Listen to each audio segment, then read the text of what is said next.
ফেরাউনকে পর্যন্ত হাসায় ছেড়ে দিল। ফেরাউনের যে শুটকি, যে মূর্তি, এর যে ছবি বা এর যে ভিডিও, সেই ভিডিওটাকে হাসায় ছাড়তেছে। মানে হঠাৎ করে ফেরাউন হেসে উঠলো, এরপরে মানে নাড়াচাড়া করতেছে, দেখে মনে হচ্ছে যে জ্যান্ত। শত শত হাজার হাজার বছর আগে ফেরাউন বিদায় নিয়ে গেছে। লাশটাকে আল্লাহ তাআলা পৃথিবীবাসীকে শিক্ষা দেওয়ার জন্য রেখে দিয়েছেন এই জালেম স্বৈরাচার ফিরাউনের লাশ। এআই অ্যাপস ব্যবহার করে সেই ফিরাউনের লাশটাকে হাসাইতে বাধ্য করল। এআই অ্যাপস এমন একটা ভয়ঙ্কর অ্যাপস, আপনারা জানেন মিশরের বাদশা ফেরাউন, তার একটা কি আছে শুটকি, এটা মূর্তি বলতে পারে। ফেরাউনের যে লাশটা আছে, এই ফেরাউনের যে লাশটা মিশরে জাদুঘরে আছে, সোশ্যাল মিডিয়াতে এই লাশের ছবি আছে, আছে না? তো এই সোশ্যাল মিডিয়াতে ফেরাউনের লাশের যে ছবিটা আছে, সেই ছবিটাকে অ্যাপস ব্যবহার করে ফেরাউনকে পর্যন্ত হাসায় ছেড়ে দিল। ফেরাউনের ছবিটা, ফেরাউনের যে দেহটা আছে মিশরের জাদুঘর, এই লাশের যে ছবিটা সোশ্যাল মিডিয়াতে আছে, সেই ছবিটা এআই অ্যাপস ব্যবহার করে ফেরাউন হাসতেছে। তার মৃত লাশ থেকে হাসি বের হয়ে আসতেছে। আশ্চর্য কথা। তাহলে চিন্তা করেন, প্রযুক্তি ব্যবহার করে ফেরাউনকে পর্যন্ত হাসায় ছাড়বে। তাহলে এই প্রযুক্তি কত ভয়ঙ্কর, মানুষের কত ক্ষতি করতে পারে। এই জন্য এই প্রযুক্তি ব্যবহার করে অনেক মানুষ অশ্লীলতার দিকে ধাবিত হচ্ছে, অনেক মানুষ গুনাহে লিপ্ত হচ্ছে। এই জায়গা থেকে আমাদের পুরো সমাজ, আমাদের তরুণ প্রজন্ম, আমাদের সন্তানদেরকে আমাদের কন্ট্রোল করতে হবে, তাছাড়া আমাদের সন্তানেরা বিপদগামী হয়ে যাবে। তাহলে একটা অ্যাপস ব্যবহার করে ফেরাউনকে পর্যন্ত হাসায় ছেড়ে দিল। ফেরাউনের যে শুটকি, যে মূর্তি, এর যে ছবি বা এর যে ভিডিও, সেই ভিডিওটাকে হাসায় ছাড়তেছে। মানে হঠাৎ করে ফেরাউন হেসে উঠলো, এরপরে মানে নাড়াচাড়া করতেছে, দেখে মনে হচ্ছে যে জ্যান্ত। শত শত হাজার হাজার বছর আগে ফেরাউন বিদায় নিয়ে গেছে। লাশটাকে আল্লাহ তাআলা পৃথিবীবাসীকে শিক্ষা দেওয়ার জন্য রেখে দিয়েছেন এই জালেম স্বৈরাচার ফিরাউনের লাশ। এআই অ্যাপস ব্যবহার করে সেই ফিরাউনের লাশটাকে হাসাইতে বাধ্য করল। তাহলে চিন্তা করেন প্রযুক্তি যাচ্ছে কোথায়। এই জন্য প্রযুক্তি অনেকে ভালো কাজে ব্যবহার করে, আবার অনেকেই মন্দ কাজে ব্যবহার করতেছে। অনেকে ব্যবহার করে গুনাহ কামাইতেছে, অনেকে প্রযুক্তি ব্যবহার করে ভালো কাজ করতেছে। এই ব্যবহারের উপরে হলো আসলে ভালো মন্দ, এটা আমাদের মাথায় রাখতে হবে। সম্মানিত হাজিরিন, এই প্রযুক্তির যুগে আপনার আমার সন্তানকে সাবধান করতে হবে। হাতে হাতে মোবাইল দিলে সন্তানগুলো বিপদগামী হয়ে যাবে। আজকে জীবনের 22 ঘন্টা 24 ঘন্টা এই সময়গুলোর বেশিরভাগ সময় আমরা মোবাইলে ব্যবহার করি। আমাদের প্রচুর পরিমাণে সময় মোবাইলে চলে যায়। ইউটিউব, ইন্টারনেট ঘাটাঘাটি করে, ইমো মেসেঞ্জারে চ্যাটিং কইরা, বিভিন্নভাবে কথাবার্তা বইলাম, আজে বাজে ভিডিও দেইকা জীবনের অনেকটা সময় মোবাইল খেয়ে নিচ্ছে। আপনি আমি টেরও পাইতেছি না। এই জন্য সূরা আসর থেকে আমি আজকে আপনাদের সামনে সুন্দরভাবে কিছু কথা তুলে ধরার চেষ্টা করব। আল্লাহ পাক যেন তার গোলামকে আপনাদের সামনে কথাগুলো উপস্থাপন করার তৌফিক দান করেন। সকলে বলুন আমিন।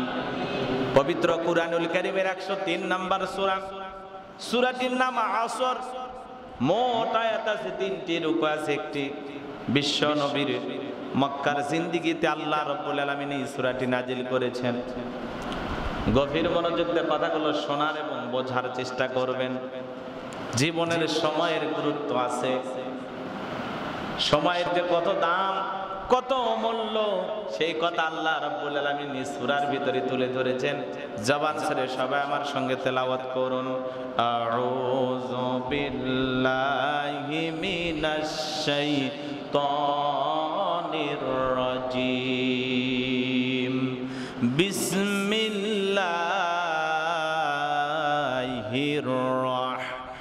রাহমানির রাহিম।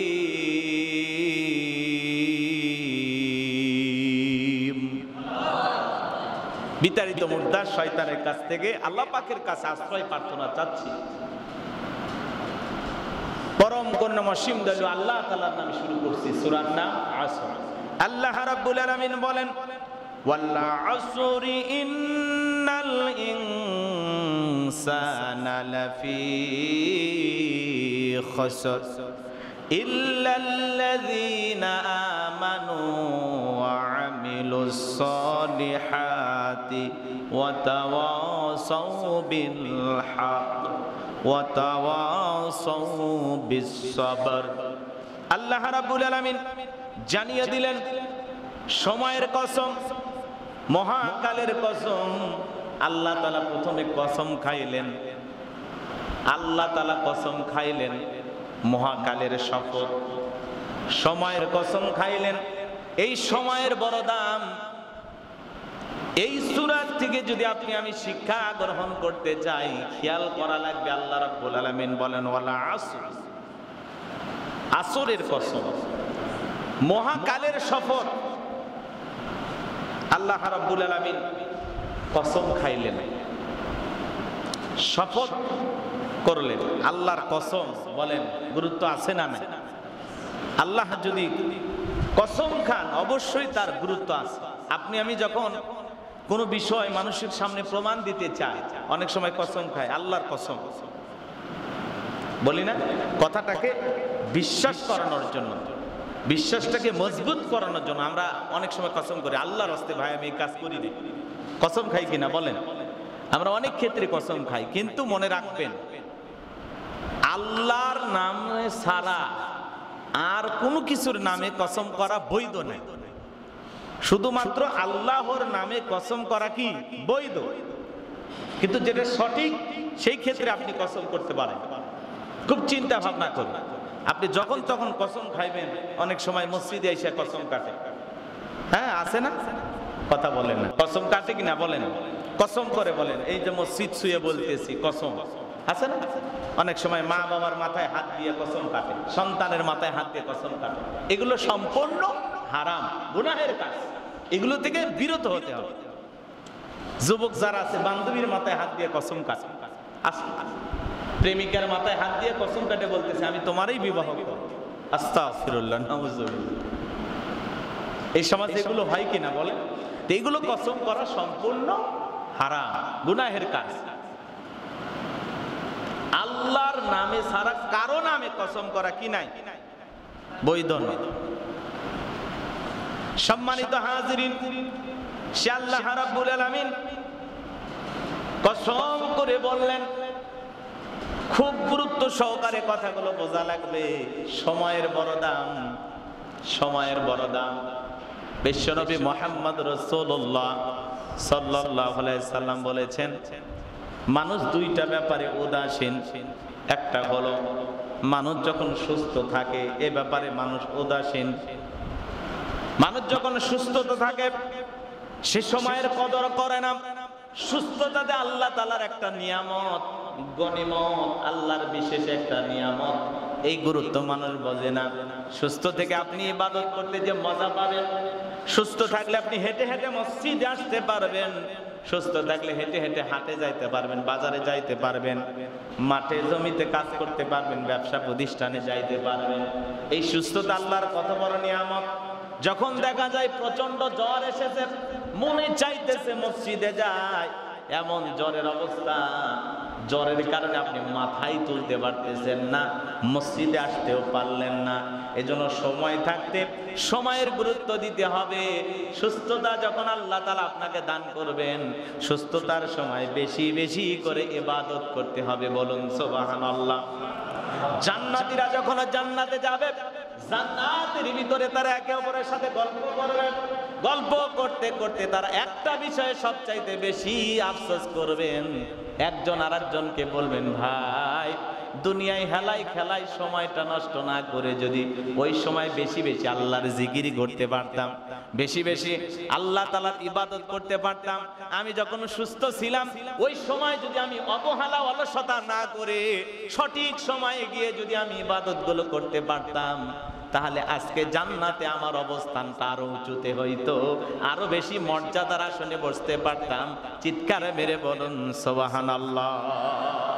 জান্নাতীদের মধ্যে এই দুনিয়ার যে হেলাই খেলাই নষ্ট করা যে সময়, এটা নিয়ে তারা আফসোস করবে জান্নাতে বৈশা। তো এই জন্য দুইটা জিনিসের গুরুত্ব দিতে হবে। একটা হলো সুস্থতা থাকতে এই সুস্থতার মূল্যায়ন করতে হবে, এই সময়টাকে কাজে লাগাইতে হবে। আর একটা হলো সময়ের ব্যাপারে মানুষ অলসতা করে। এই দুইটা বিষয় লক্ষ্য রাখা লাগে। সময়ের কাজ সময় করতে হবে। বিশ্বনবী মুহাম্মদ রাসূলুল্লাহ সাল্লাল্লাহু আলাইহি সাল্লাম বলেছেন, আল্লাহর কাছে পছন্দনীয় আমল হলো সময় মতো নামাজ আদায় করা, ওক্ত মতো সময় মোতাবেক সালাত আদায় করা। এটা আল্লাহ তাআলার কাছে অত্যন্ত পছন্দনীয় আমল। সুবহানাল্লাহ। সময় মতো নামাজ আদায় করা। আমরা জোহর পড়ি আসরের সময়, আসর পড়ি মাগরিবের সময়, মাঝে মাঝে মাগরিব তো হয়ই না, এশার সময় তো অনেক ব্যস্ততা থাকে। অনেকে বলে বাড়িতে যা পড়বো, আজান হইছে, জামাতের টাইম হয়ে যাইতে বলছে না, বাড়িতে যা পড়বো না, সময় পাবো। আহা, এই সময় করতে করতে কখন যে এশা পড়া হয় না, কখন যে ফজর পড়া হয় না। জীবনে যে কত তো নামাজ এভাবে হেলায় খেলা আমরা পার করে এসেছি, হিসাব নিকাশ করলে তো কয়েক হাজার অক্ত হয়ে যাবে। এই হলো আমাদের সমস্যা। এই জন্য সময়ের কাজ সময় মোতাবেক করতে হবে। আল্লাহ তাআলা শপথ করলেন, সময়ের কসম খাইলেন। অনেক মুফাসসিরগণ বলেছেন এটা আসরের নামাজের সময়ের কসম খেয়েছে। দিল দিয়া কথাগুলো বোঝার চেষ্টা করবেন। এই সূরাটি এমন একটি সূরা, এই সূরা আসরের 3টি আয়াতের এত গুরুত্ব বাজান গো আমার, খুব মনোযোগ দিয়ে কথাগুলো শুনবেন। ইমাম শাফি রহমতুল্লাহ আলাইহি বলেছেন, মানুষের হেদায়েতের জন্য একটি সূরা, সূরা আসর নিয়ে মানুষ যদি চিন্তা ভাবনা করে, মনোযোগ সহকারে পাঠ করে, অনুধাবন করে, এই সূরাটি মানুষের হেদায়েতের জন্য যথেষ্ট হয়ে যাবে। বলুন সুবহানাল্লাহ। এই একটি সূরায় মানুষের হেদায়েতের জন্য যথেষ্ট হয়ে যাবে যদি সূরা আসর নিয়ে মানুষ একটু চিন্তা ভাবনা করে। তাহলে কত দামি একটি সূরা, সূরাতুল আসর। বিশ্বনবীর সাহাবীরা, দুইজন সাহাবী, সাহাবায়ে কিরামদের অভ্যাস ছিল, দুইজন সাহাবী একে অপরের সাথে যখন সাক্ষাৎ করত, তাদের অভ্যাস ছিল একজন আরেকজনকে পরস্পরে সাক্ষাৎ হইলে তখন একজন আরেকজনকে সূরা আসর তেলাওয়াত করে শোনাইতেন। সুবহানাল্লাহ। একজন আরেকজনকে সূরা আসর তেলাওয়াত করে শোনাইতেন। সূরা আসর নিয়ে তারা আলোচনা করতেন, এরপরে পরস্পরে সালাম বিনিময় করে সেখান থেকে বিদায় নিতেন। তাহলে সাহাবায়ে কিরাম দেখা হইলে, দুইজন সাহাবী দেখা হইলে একে অপরের সাথে যখন কথা বলতেন, সূরা আসর নিয়ে তারা আলোচনা করতেন। একজন আরেকজনকে সূরা আসর আগে শোনাইতেন। এক সাহাবী তেলাওয়াত করতেন, আরেক সাহাবী শুনতেন, আবার ওই সাহাবী তেলাওয়াত করতেন, এই সাহাবী শুনতেন। দুইজন দুইজনকে সূরা আসর শোনায়া এরপরে সালাম দিয়ে বিদায় নিতেন। তাহলে এই সূরার গুরুত্বটা কত! আল্লাহু আকবার।